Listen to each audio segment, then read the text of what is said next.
So I have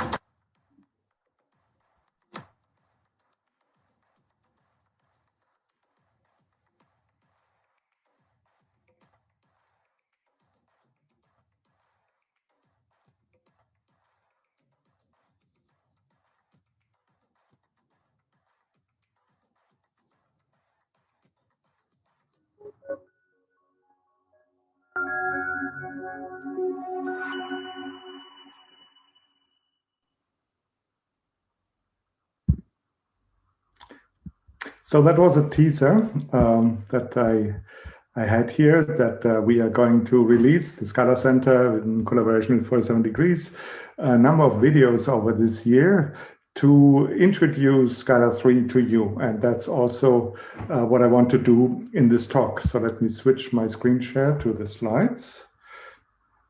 Scala 3 is coming for real now. And I'm going to give you a quick introduction, what it is. I can't be, and then I'm going to go into one particular thing in depth. So the current status is that we are about to release the first release candidate of Scala 3. That's in next week. So next week we have release candidate 1. Which means that that release contains the final language and APIs of Scala 3. We want you to kick the tires, try it out, put it to the test. We'll fix anything that falls off, but otherwise this is it. So basically from now on, we will fix bugs that you notice or that we notice, and with the aim of essentially having something as quickly as possible, could be a matter of weeks. That we can release as the final version. When we are able to do that is basically when we get no more critical bugs from you, then we decide we're ready to do that. So what I want to do now in this talk is to pass it over to you, the community, the audience. What does the community think of the new language? What are your expectations and concerns? We actually ran a survey about this, and I'm going to relate to you the results of that survey. So what comes next is sort of what the community thinks of what will come, their hopes, expectations, concerns. So first, that's a graph with the timestamps. So the Scala Center invited a survey on 13th of December, and then essentially responses came in as a flood initially, and then ever since then as a trickle.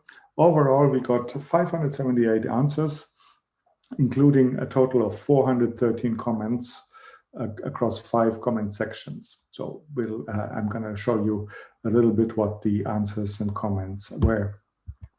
So the first one was features.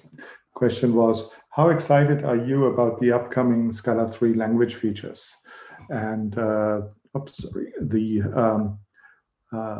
ranking here is essentially in blue is excited, red is neutral, yellow is not excited, and green is unanswered. So most excitements is spawned by enums, interestingly enough. So enums seem to be much anticipated. That's great. I really like enums. They're a nice addition to Scala because they allow you to essentially write both Java enumerations and abstract data types in a very concise fashion. So that certainly should make a lot of programs simpler and shorter. Number 2, which was actually a surprise to me, because if you look at Twitter, say, then they don't seem to be very much in the spotlight. Number 2 were union and intersection types. Most people are excited about them. So intersection types are actually not that new. They're mostly what we already had with, just cleaned up so that they now have nice algebraic laws that you can build on. And but union types, which are the duals of intersections, they are new.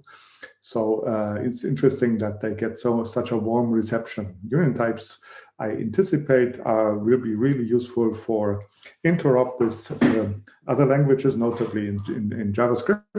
JavaScript has a lot of union types, So having them in Scala will help understand the environment there. And also in some high-performance code where essentially we want to have unions without having to have a wrapper type, without having to box. Number 3 is extension methods. That's also something that I anticipate will be really hugely important. I would actually have put extension methods at number 1 because from essentially the use profile that I have now, they somehow seem to crop up everywhere. So extension methods are warmly received and I believe really important.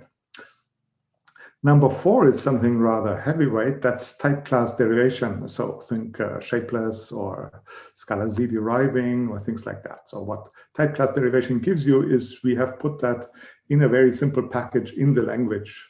So the package is very simple to use. You just write a class and then you write extends some superclasses, and then you can also write derives, and then comes some type classes that it derives. And that's all you ever have to do, and you get the behavior of the type classes that way. Of course, there's some work to be done by the type class providers, people who write the type classes, to essentially make them presentable to this framework. And that's essentially where the hard parts are. But the expectation is that you will essentially only have a few designers of those library type classes, and they have to know their stuff, of course, and they might essentially have to suffer a little bit to get it right, but then everybody can use that, make use of that. So that should be great. Number 5 is opaque type aliases, and I'm going to talk a little bit more about that, so I'm going to skip it here. So it's also interesting that this is so high up the list. Number 6 is explicit nulls. So explicit nulls, I should actually say that's still sort of in trial state. We haven't, it's under a Y option, -Y explicit nulls in the compiler right now. And essentially we are tipping our toes in the water here to see how it goes. But I expect it will be fully integrated over the time of essentially the 3.3.1, 3.2 release, I guess. So right now you get it under a Y option, and in the future, I hope it will be the standard. Number 7 is something that I actually also care a lot about, maybe even more than extension methods. That's essentially cleanup of implicits given and using. Then we have top-level definitions. That's really nice because it lets you write very simple programs without the boilerplate, and it sort of blurs the distinction between scripts and full programs. Number 9 is again something pretty heavyweight. That's match types, which give you essentially full-blown type-level computation without the use of complicated implicits. Think H lists. Yeah, instead of H lists, you can essentially do the same computations with tuples directly. No implicits are needed. The number I forgot to count, probably 10, is another heavy type level construct. Polymorphic function types. No, sorry, it's not type level, it's value level, but it's heavyweight, or it's very powerful in the sense that now you can have function types of polymorphic functions. So not just A to B, but for all A to B, something like that. Multiversal equality is a safety feature that essentially makes equality more picky, that you can't compare things which are nonsensical with each other. New macros, that's essentially a huge change. The old macro system has been replaced wholesale. There's nothing left of it.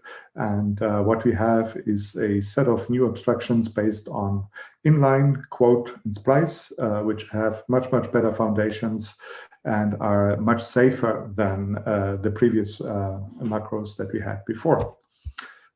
Kind polymorphism, and now it gets really esoteric, dependent function types, inline, optional braces, context functions, programmatic structural types, so that's sort of the long tail, export clauses, main methods, so you don't need to write an app object anymore. You can just write a main method directly as a top-level method, and that will be your program.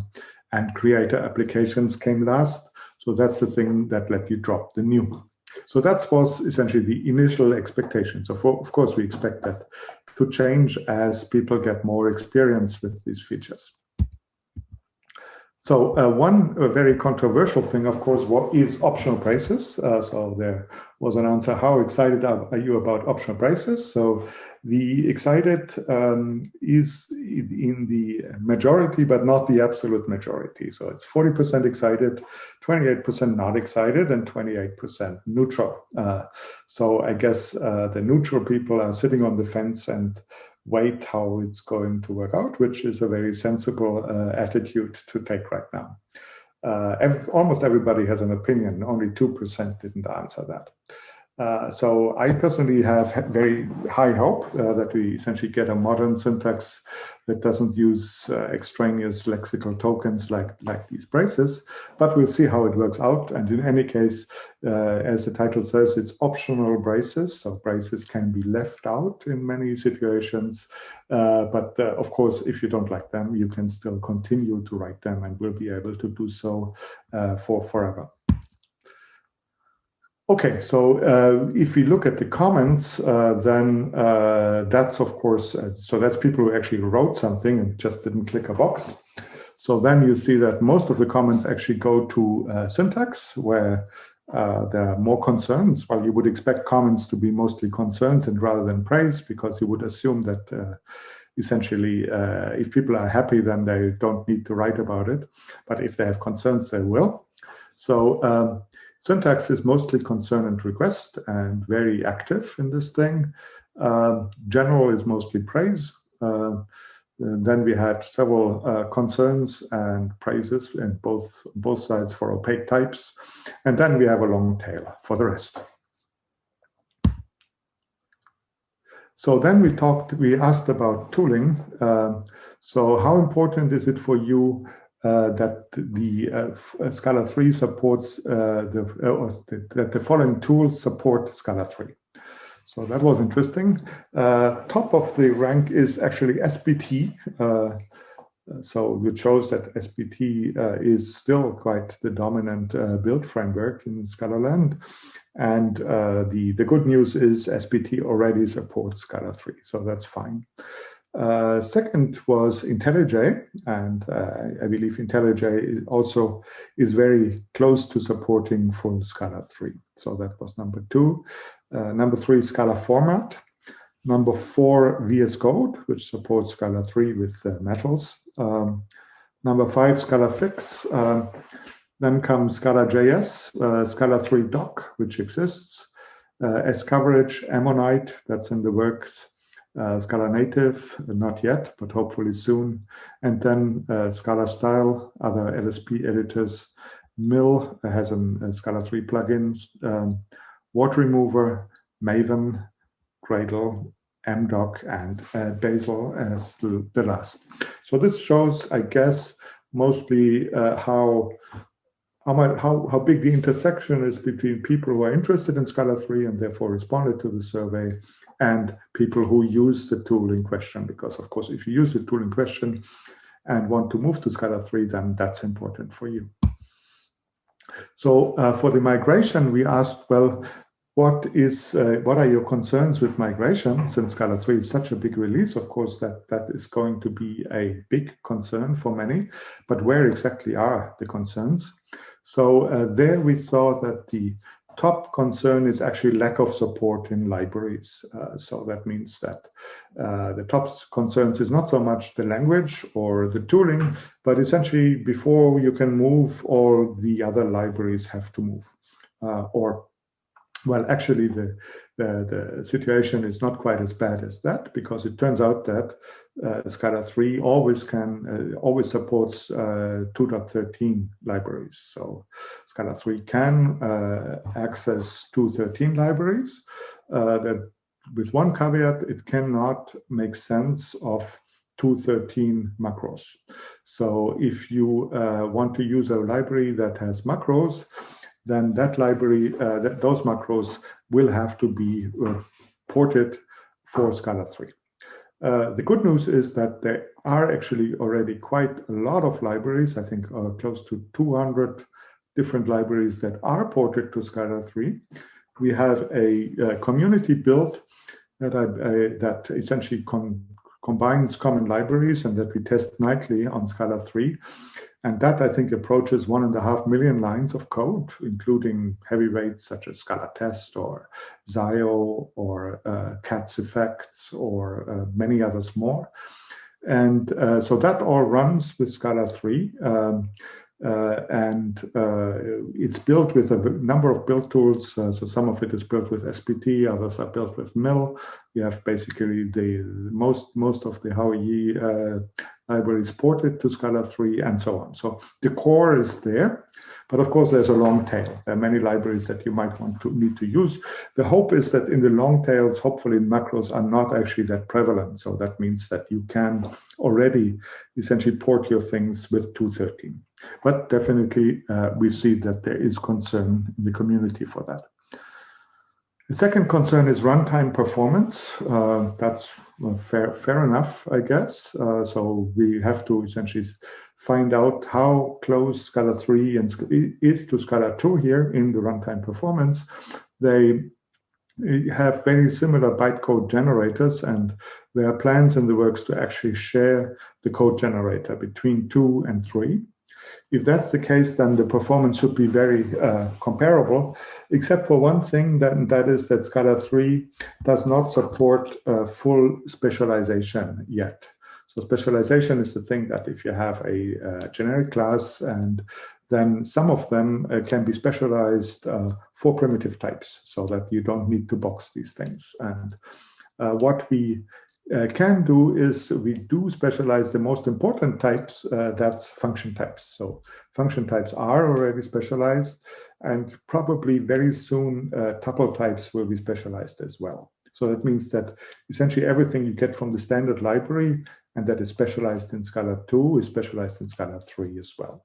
And then there's another challenge for libraries such as Spire that essentially heavily draw on specialization, what to do about those. So the plan here is that we say we will take a close look at specialization, what we can do there, but we will not necessarily do it the same way as in Scala 2, because the way it's done in Scala 2 has also downsides. It's a bit fragile. It can lead to a lot of code that gets generated. So the question is, maybe there are better ways to do that. We don't have answers to these questions yet, but we will essentially, we keep our elbow room to be able to ask the questions and find possibly new answers for them.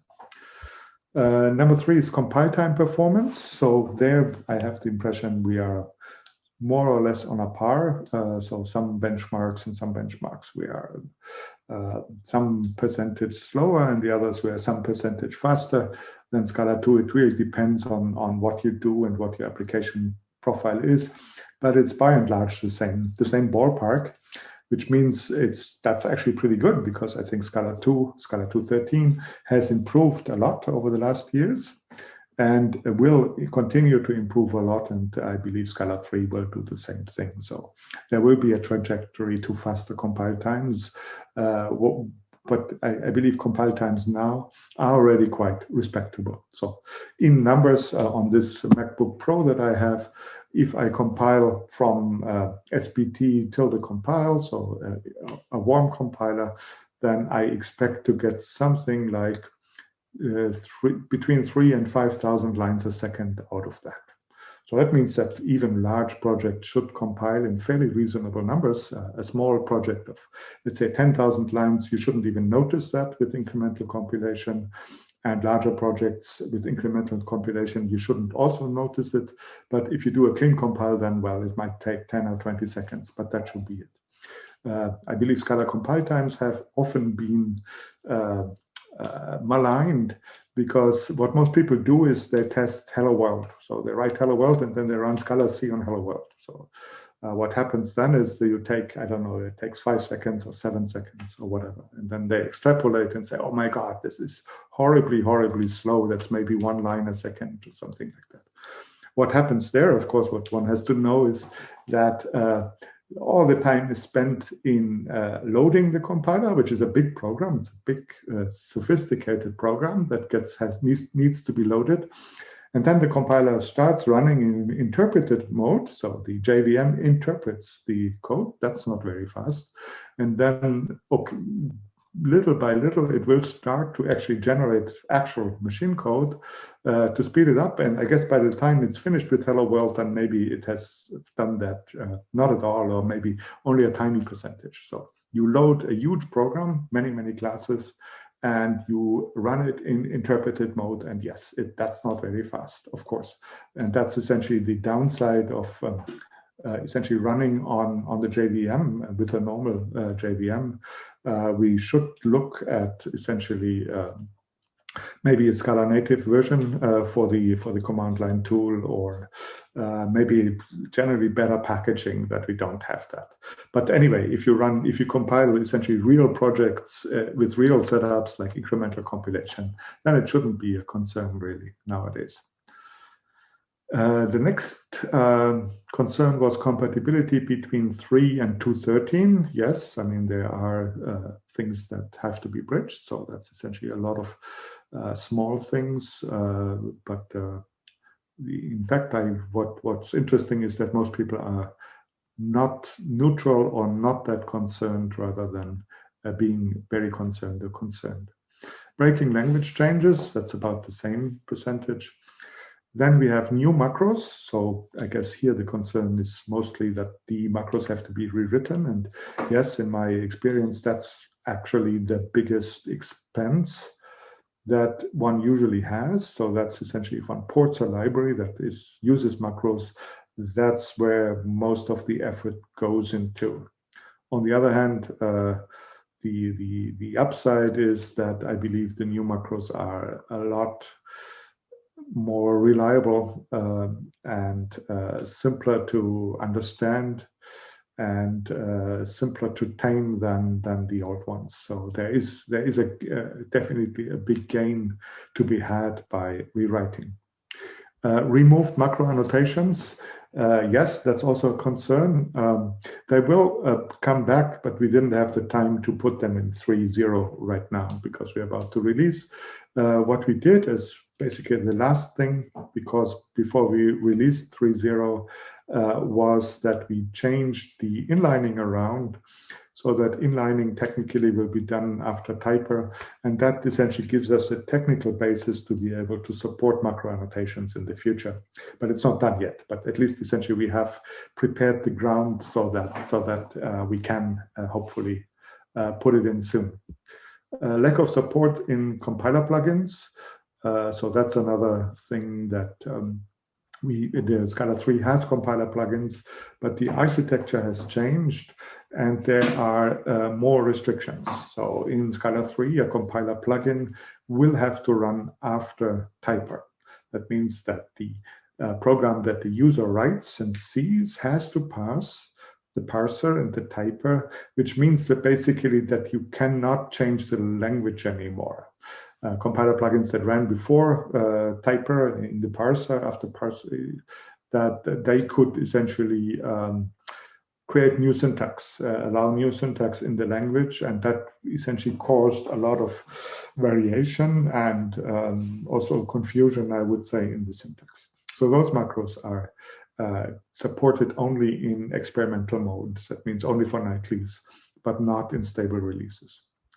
And finally, we have some missing compiler options. So if you, that's, I imagine, something that will come. If you miss a compiler option, then please speak up and we'll see whether we can put that in soon. Okay, the other thing that was interesting was, where do people get their communication from? Turns out blog posts on scalalang.org are actually quite effective. About 50% get it from there. Twitter is quite widespread, so almost 50% get it from Twitter. From the GitHub releases, we have is in third place. Reddit, also quite a few, which we should take to heart, because I think the Scala Center and generally the Scala implementers have absolutely zero presence on Reddit, so that's pretty self-managed. I actually don't know what the user what goes on Reddit most times. announcement on contributor.scalalang.org. So that's essentially the discourse pages. That's also a quarter. So that's essentially the more for the insiders, as the title says, contributor.scalalang.org. That's where I personally hang out most of the time, because essentially we want to discuss everything we do. We discuss there. Email newsletters, Gitter, and then announcements on user.scalalang.org. So there we see that's a bit neglected compared to contributors, and I guess we should change that. And finally, Discord. So what if we break that up and have said, well, essentially most of it is scalalang.org and Twitter, and some GitHub releases, but there were also quite a few newsletters, and for newsletters in particular, 60 Commons identified the Scala Times newsletter as one of their sources of information about Scala. That was the most common. So that it's great to have Scala Times. Thank you, people who run Scala Times. You do really an essential service to the community here. And then we have also others, O'Reilly Learning Books, Telegram communities, Zio newsletters, Medium blogs, the SIPs, and so on. Okay, so that was your feedback. So what's my take on it? So what is Scala 3? What do I expect from Scala 3? So my take is that with Scala 3, we've tried to come up with a language that's as clean and simple as possible, and that tames some of the power of Scala. So simple and clean, but also safer than before. Before we traded simplicity for, well, we're not gonna, you have an unlimited space of things that you can do yourself, and there might be some sharp edges, and that's on you, basically. We trust you to do the right thing. And over the last 15 years that Scala 2 existed, we've noted that some of these edges are sharper than others, and we should do something about that people don't continuously get cut by them. So when I say simplicity, then of course simplicity has to be measured against power. So essentially, if you have a toy language that can't do much, or a language that doesn't have static types, or a language that doesn't really support functional programming, then you can be simpler than other languages. But a language that has all these things, that it's a challenge to essentially keep that as simple as possible. And I'm not saying yet we've risen to the challenge, but we have taken up the challenge. So that's, I think, what we can say about that one. So if you look at simplicity, then one thing that I have studied a while ago, I'm not exactly sure, I think the numbers have changed probably a little bit since then, is grammar size in lines. And there it's actually a big surprise that Scala is actually quite on the lower end of languages. So if you look at the lower end of languages, then, well, the lowest one is Python. That's actually no surprise. Python is a very simple language. It's not functional. It doesn't have types, or at least at the time it didn't. So it doesn't essentially, that didn't measure extensions such as the types in Python, and that didn't measure any of the latest additions like pattern matching. So I guess with those, Python would also, the bar graph would go a little bit up here. The second one was Haskell, but then again, it's actually not super fair, because that's Haskell 98. So that's essentially the language that nobody uses. So what everybody uses is this language, Haskell, plus any sub-combination of more than 80 language extensions. So if I had added all these language extensions, then Haskell would probably be very high up in this bar graph. But I haven't done that, because, I mean, Haskell is essentially this puzzle of essentially many different sub-languages that you mix and match as you want. Then comes Scala, and then comes sort of the closest competition, Kotlin, Swift, and Java. And you notice they're all significantly larger than Scala, which is no wonder, because they have all significantly more special cases about things that essentially you have properties, and you have a special array index syntax, and you have lots and lots of different things which probably people don't realize that much because they are very familiar to them. That's just what languages used to do all the time. So it sort of blends into the background.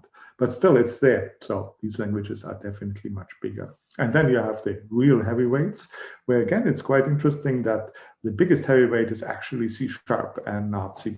So C# is much, much bigger. It has a lot more features than C++. C++ has the reputation to be a lot more complex. And it is in the sense that it's more dangerous. It's harder to write a correct C++ program. So the big language surface of C# essentially gives you many cookie cutters that you can use for essentially preconceived solutions. And in that sense, it's safer.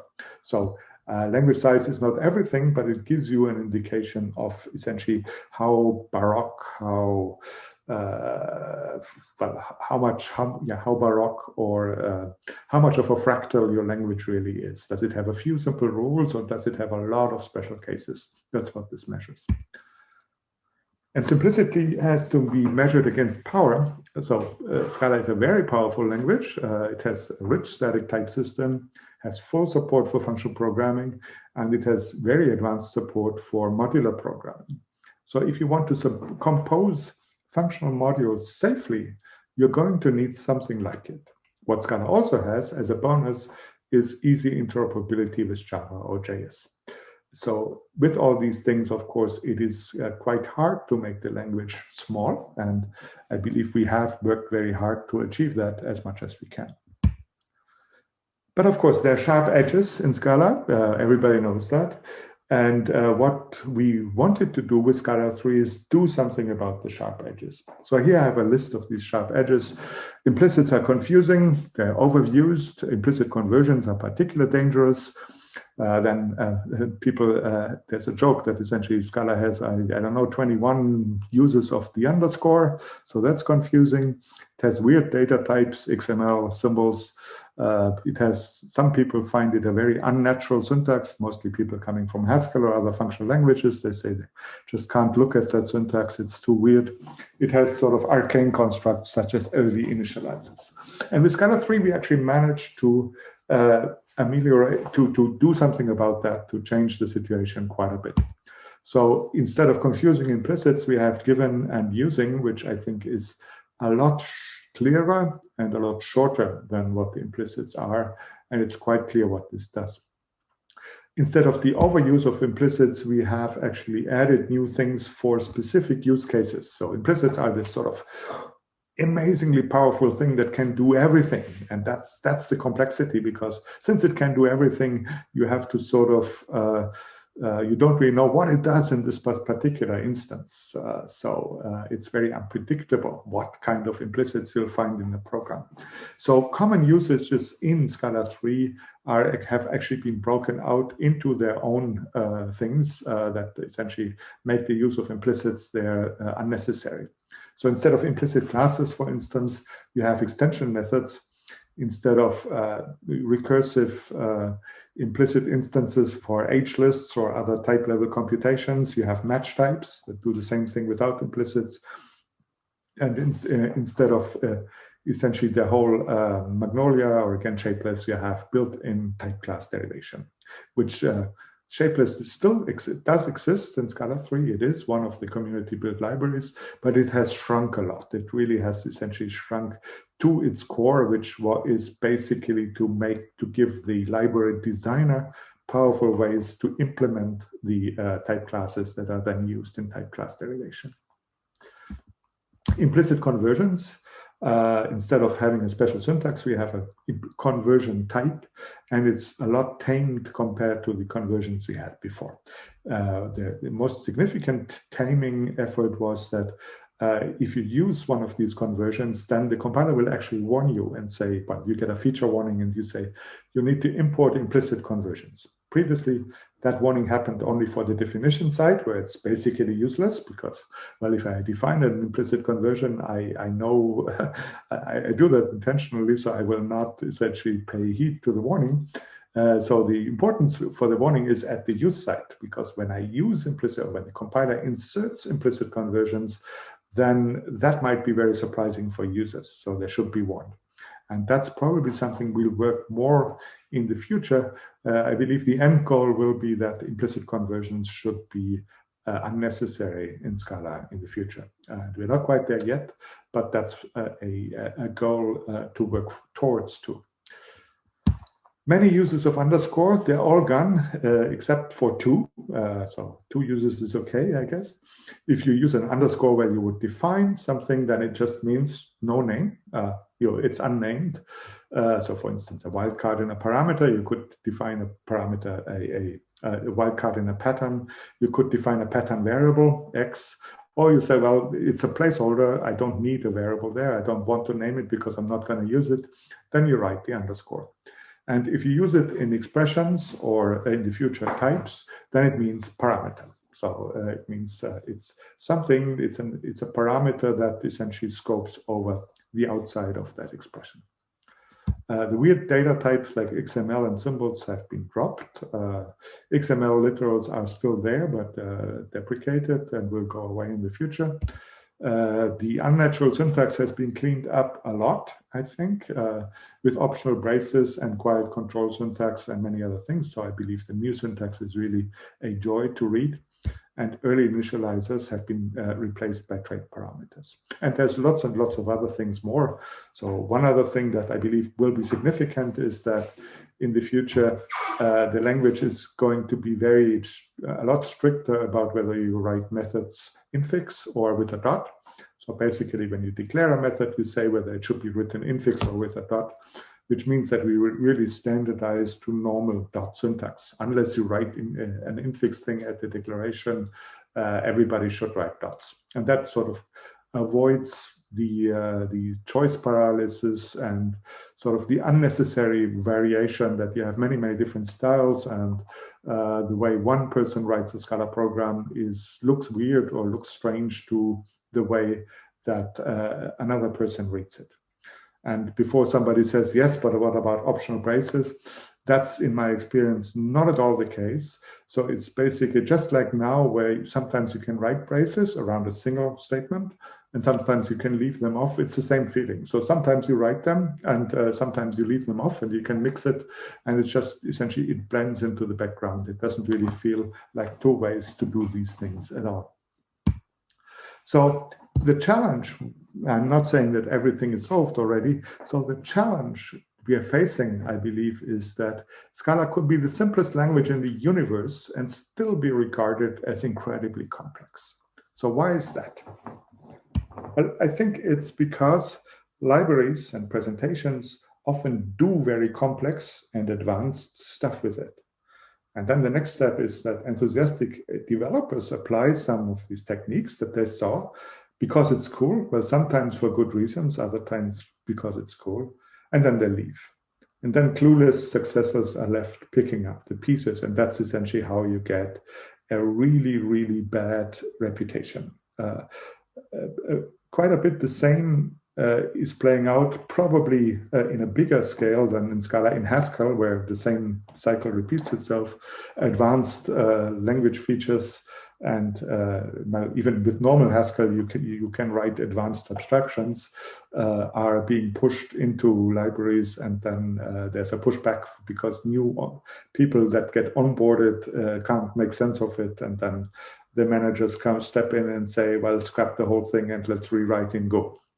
So we can avoid that only from a technical standpoint if we dump down the language so that it doesn't let you do the complex stuff.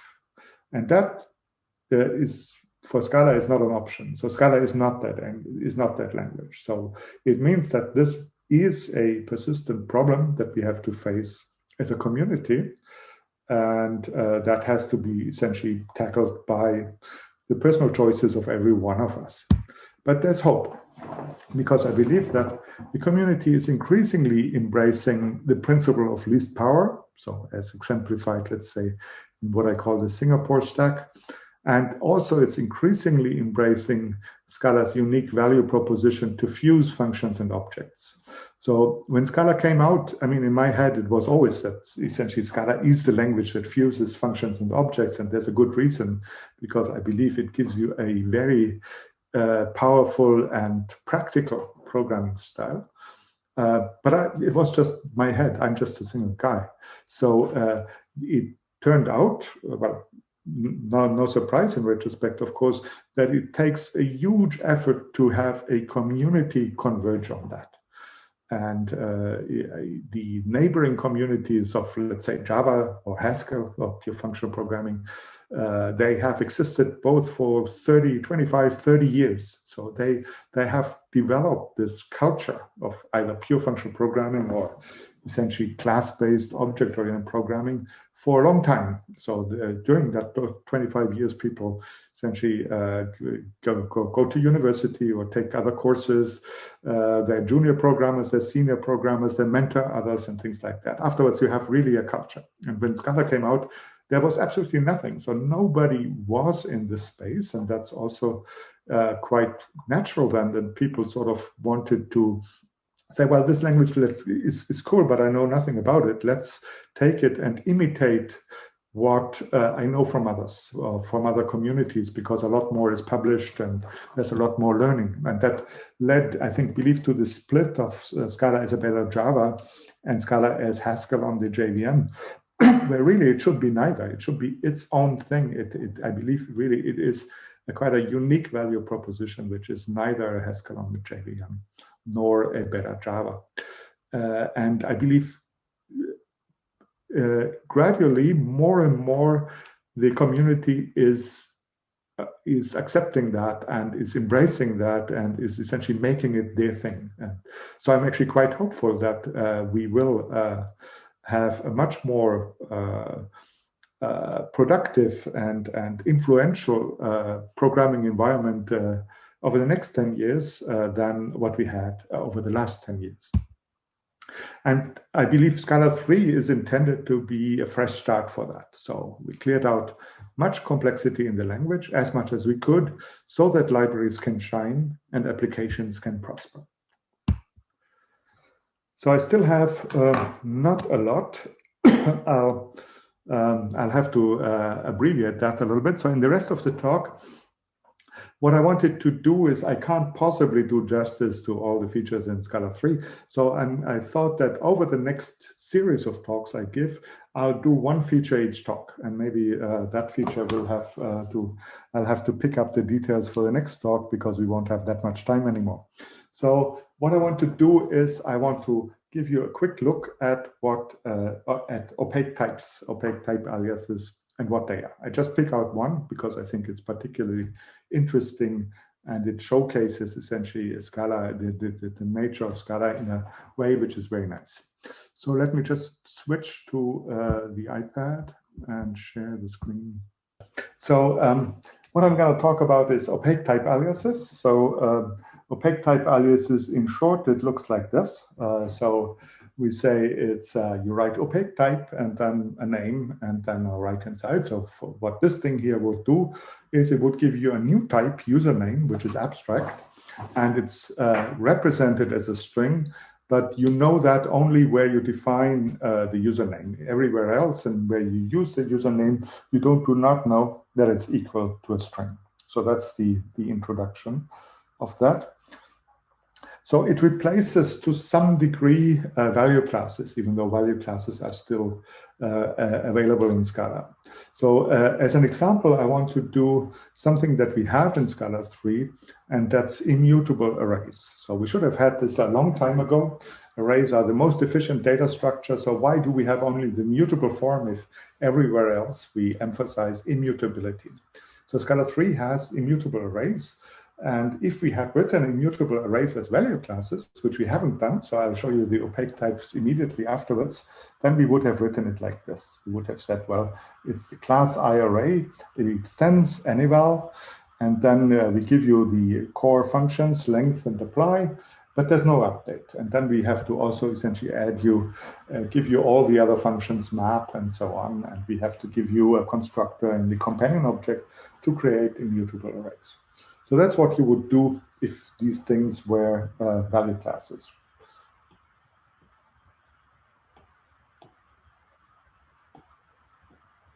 So that gives you immutability.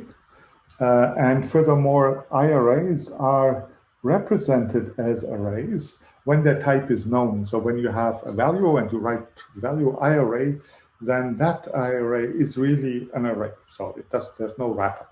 But when you pass this I-array into a generic context, so where you have a type parameter of some sort, then that I-array needs to be boxed. So there needs to be a wrapper object around the I-array. So for instance, if you write an I-array like this, and then you pass it into a list, then at that point, the list will not contain a pointer to your I-array, it will contain a pointer to an object that is essentially your wrapper, that in turn points to the I-array. So you have one level of indirection in addition.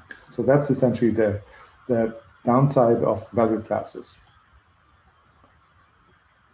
So the question was, can we have value classes that guarantee no wrapping and no boxing ever?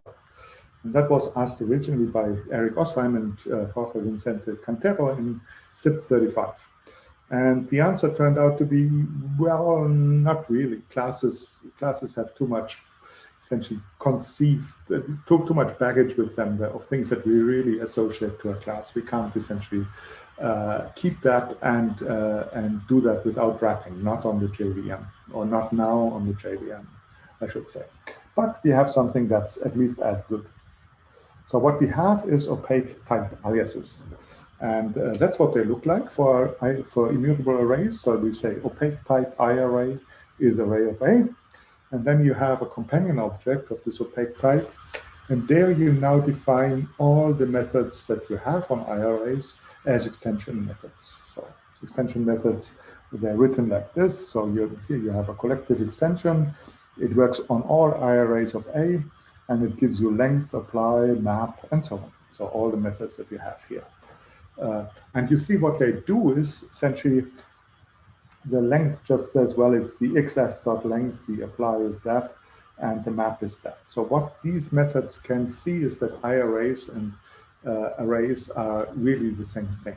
Because after all, here, you could say, well, why would xs.length here work? And the answer is, well, it knows that I array is an alias of array. So array has a length field.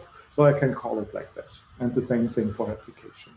Array has an apply method, so I can call it like this. So if you write it that way, then IArray always has the same representation as array. It gets never boxed, and it's still immutable because we haven't gotten the update method among the extension methods that we have defined. So how does that work? Well, at some points, the compiler knows that IArray and array is the same type. And at other points, it thinks that IArray is an abstract type that's different from everything else. So how is that precisely defined and implemented? Well, where does the compiler know that they are the same? It knows that they're the same in the class or object that surrounds the alias and in the opaque type's companion object, if there's one. So that's the rules. Okay, so how do we implement that? So one possibility would be to say, well, the type IArray and array, they're always different. But there are implicit conversions between them. And these conversions, they can be hidden using standard visibility techniques. That's basically the design of new type in Haskell, but it's not what we've done in Scala 3. Why not? Well, implicit conversions are icky. I just said we want to get rid of them, so we're not going to introduce new ones. And they're also hard to work here in all contexts. So for instance, we also would like to have in a particular context that a list of IArray of int is the same as a list of array of int. So do we need a separate conversion for that, or can we somehow have one for all of them? It's a little bit tricky. And also, Scala already has a way to use abstract types, which actually turns out is very close, and we should use that. So let's have a look at how we would do the same thing with abstract types. So let's forget about opaque types. Can we do these things just with abstract types that we have in Scala? And the answer is yes, we could. We could have, let's say, a trait API, and it would have a type IArray. And that would be an abstract type. We wouldn't know what it is. And then we could have an object, a private object, import, and that should extend API, and that would contain the alias. So in the import object, I know that IRA is an alias of +A, but that knowledge is private. It's in this object which nobody can access, can see. And then we would have a public, let's say, call this val IRAs. That's my IRAs module, and that is of type API and is equal to import. So here I have the abstraction that I said, well, what everybody else will see is just the API, but I have implemented that with the alias. Okay, so that's essentially that you can already do in Scala 2, could do from day one.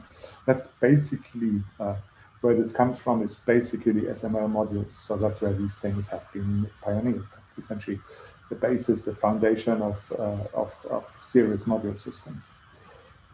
Okay, so if we put that in code, then it would look like this. So we would say, good, we have this API here. We have the implementation here. The API, in the API, the type is abstract, and I give you extension methods that are also abstract. I don't give you an implementation here, just say we have extensions. And then in the implementation, I have the actual implementations of these extension methods. And then we have essentially an object IRAs, which is that has the IRA API as a type and implementation as the right-hand side. Okay, good. So that's promising, but there's still things to improve. So for instance, if we do it this way, then the compiler actually doesn't know that IRA and array are really the same, because, well, here we have one implementation that implements an IRA as an array, but I could have others. So the compiler doesn't really know that. Without a whole program analysis, that wouldn't be possible. So the compiler can't really optimize in the knowledge that you say, well, you have an IRA, but I know it's really a normal array and I can optimize with that. So that's one thing. There's also quite a lot of essentially pre-organization. I had to define the API, the implementation, the facade, and so on. Can we avoid that? And the surprising answer is yes, almost. It was again something that we already have, and that's self-type. So with self-types, we can split the internal view of an object from its external view. So the way that works is that is actually not fully correct, but to understand it's a good way to do it that way, is to say, well, we define our object IRAs, and it has an abstract type IRA, so that's essentially what everybody else sees. And it has a self-type that says the type of the type of this in this object is really the type, a type that says IRA of A is array of A. Ha. So that means that inside, I know that IRA of A is the same as array of A, but outside I don't.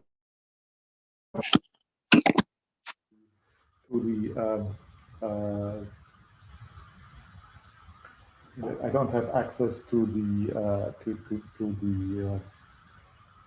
the equality.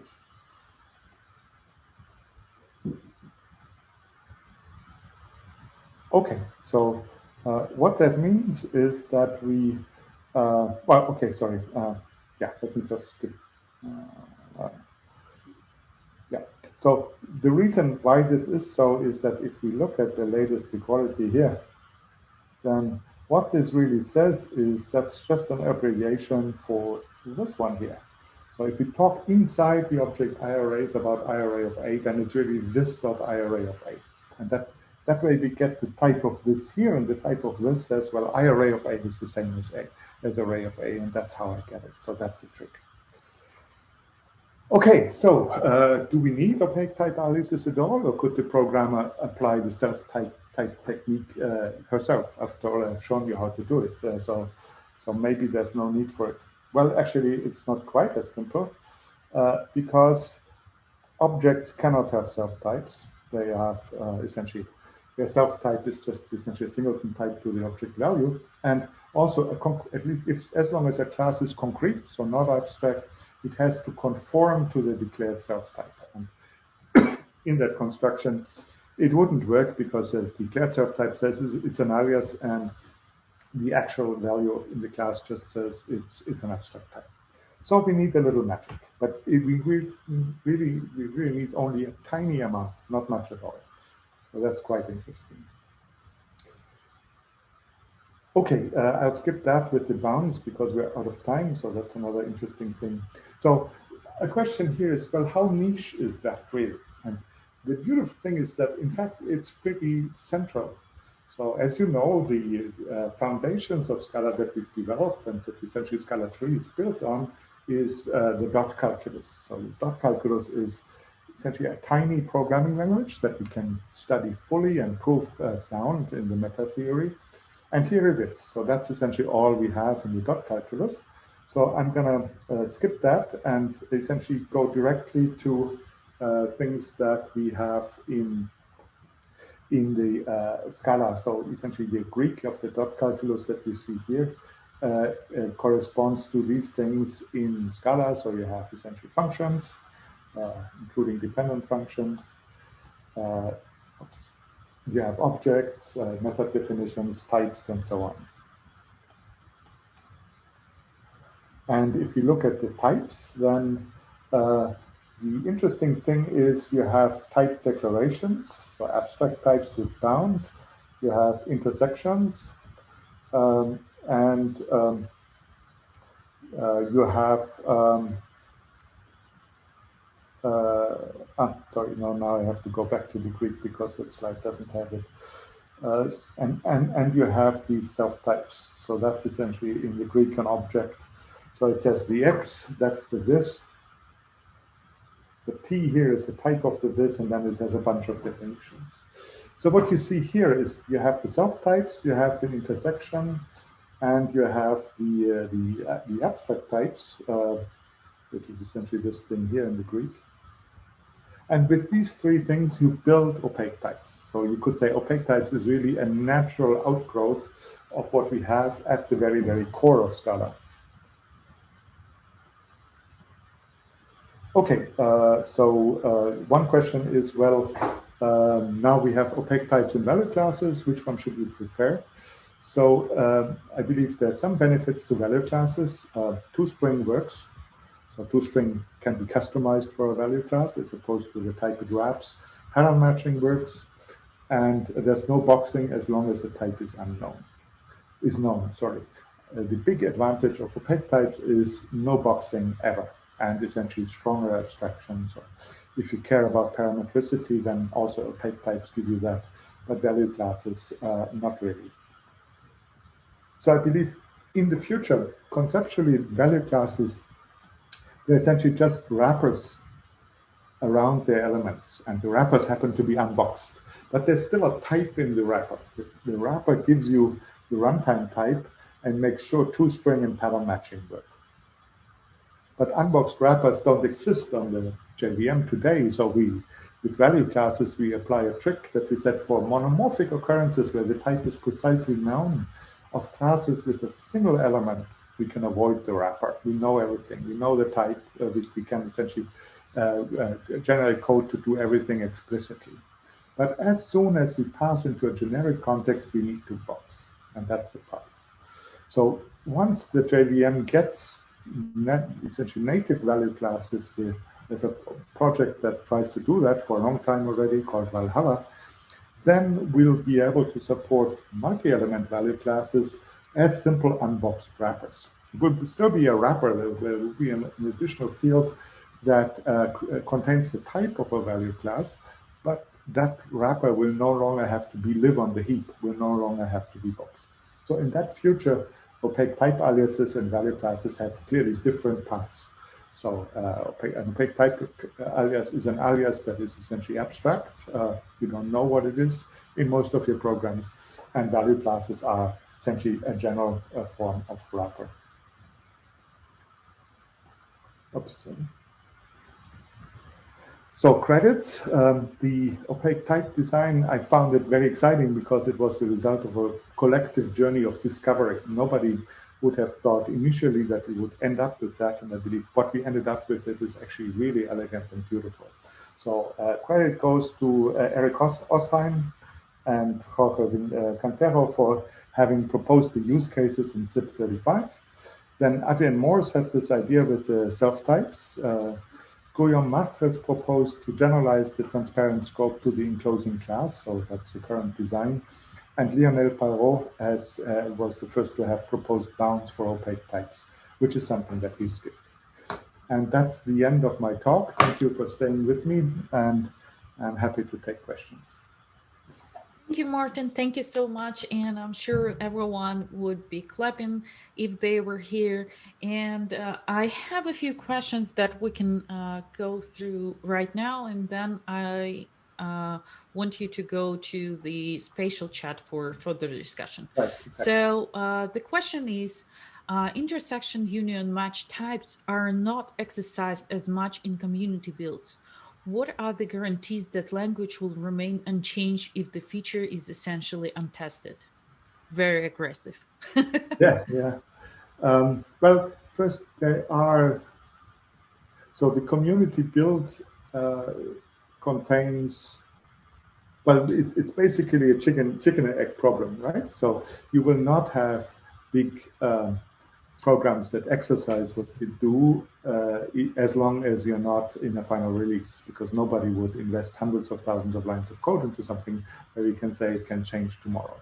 So the big projects, or most of the big projects in the community build are projects that have been ported from Scala 2. Things like Scala test, 500,000 lines of code, or Zio, the cats, many other things. But there are actually some that are written in Scala 3. So for instance, CPS async, or intent, or several others. So these are generally smaller projects because people are essentially just starting out with it, with the new code bases, but it has been done. The other thing is we have in the compiler, which is close to 100,000 lines, we eat our own dog food. So we do use union types and intersection types and all this stuff. So that's also where we essentially have discovered a lot of essentially initial usability issues and fixed them. So essentially this thing is not really untested, but of course, it's not the same to have a feature that has been running in production for 10 years and a feature that essentially just comes out now. So you have to. Yeah, so basically over time, we will see more tests on that features. Of course, so yeah. That's okay. Then the next question, is it possible to package a part of my Scala 2.3 code that uses macros and then use the result in jar with Scala 3? Yes, of course, you can use it with Scala 3. The only thing is that if you call the macro from Scala 3 directly, then the compiler will not be able to do that. So as long as all the calls of your macro are in the 2.13 part, you're good. Another thing you can do is you can have dual macros, so you can write the same macro as a Scala 3 macro and a Scala 2 macro, and then each compiler will pick up the right version of it. So that's a good way to cross-compile a library for both 2.13 and 3.0. Is there anything new in regard to Java's project Loom?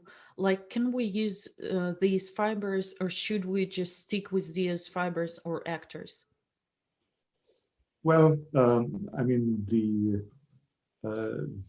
what we require is still only Java 8. So essentially, the compiler doesn't have any notion of threads. It just takes what's out there. So Loom is a library abstraction.